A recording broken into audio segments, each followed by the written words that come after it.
انہوں نے جو ابھی تک ججمنٹ اپلوڈ نہیں ہوا ہے، جو میڈیا سے جو ہم نے پڑھا ہے، خاص طور سے لائیو لا ہو یا بار اینڈ بینچ ہو، جس میں اس جج صاحب نے کہا ہے کہ the main thrust of my judgment is the entire concept of ERP was not essential to the dispute.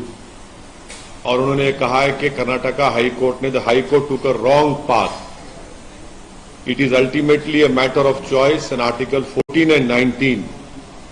تو یہ بات جسٹس دھولیا صاحب نے کہی ہے کہ it is ultimately a matter of choice, کہ یہ الٹیمیٹلی ایک میٹر آف چوائس کا حصہ ہے، اور آرٹیکل 14 اینڈ 19 کا انہوں نے حوالہ دیا ہے. اور ساتھ ہی ساتھ انہوں نے کہا ہے کہ the foremost question in my mind was the education of the girl child. Are we making her life any better? It is common knowledge that a girl child, primarily rural and semi-rural, has a lot of difficulties.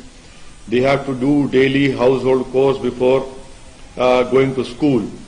اور انہوں نے important بات justice Dhulia صاحب نے کہی ہے اپنے judgment میں، جو ایکسرپٹ ملا ہے. I felt that the judgment in B.J. Emanuel squarely cover the issue. تو اگر آپ جسٹس بی جے ایمانوئل کا ججمنٹ دیکھیں گے، جس میں جسٹس چنپا ریڈی نے اگست 11, 1986 کو یہ کہا تھا کہ suspending students based on their consciously held religious belief violated the constitution. تو ہم تو یہ امید کر رہے تھے کہ آج ریزولوشن ہو جائے گا، مگر ایک سپریم کورٹ کے جج کا ججمنٹ حجاب کے فیور میں آیا ہے. اور جو ہائی کورٹ کا ججمنٹ تھا، میری رائے میں it was bad in law, bad in terms of it contents, اور it had misuse Quranic commentaries and translation. This has serious ramification, should not have been allowed. یہ جو کرناٹکا کی مسلم لڑکیاں حجاب پہن رہی ہیں، اس لیے پہن رہی ہیں کیونکہ قرآن میں اللہ سبحانہ و تعالیٰ نے ان کو یہ کہا ہے، حکم دیا ہے، اور وہ اس لیے پہن رہی ہیں کہ قرآن میں اللہ نے کہا ہے. تو بی جے پی نے غیر ضروری طور پر اس کو ایک مسئلہ بنایا، اس کو بین کیا، اور خواہ ایک رکس کریٹ کیا گیا ہے. تو یہ میری انیشیل رائے ہے.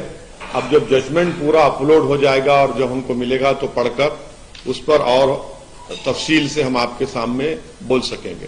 کرناٹک ہائی کورٹ نے سر سوال کیے تھے کہ حجاب جو ہے کمپلسری پریکٹس نہیں ہے، سپریم کورٹ تو اسی لیے میں نے کہا ہے کہ جو ہائی کورٹ کا ججمنٹ تھا وہ اٹ واز بیڈ ان لا، اور اس کے کنٹینٹ میں بھی وہ خراب تھا، اور انہوں نے غلط قرآنک کمنٹریز اینڈ ٹرانسلیشن کو استعمال کیا.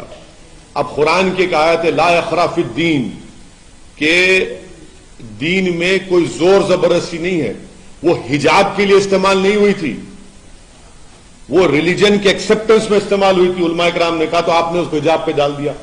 تو اسی لیے ہم نے کہہ رہے ہیں کہ وہ غلط تھا. وہ آنریبل ججز نے وہ غلط مس یوز کیا بلکہ قرآن کمنٹریز اور ٹرانسلیشن کو.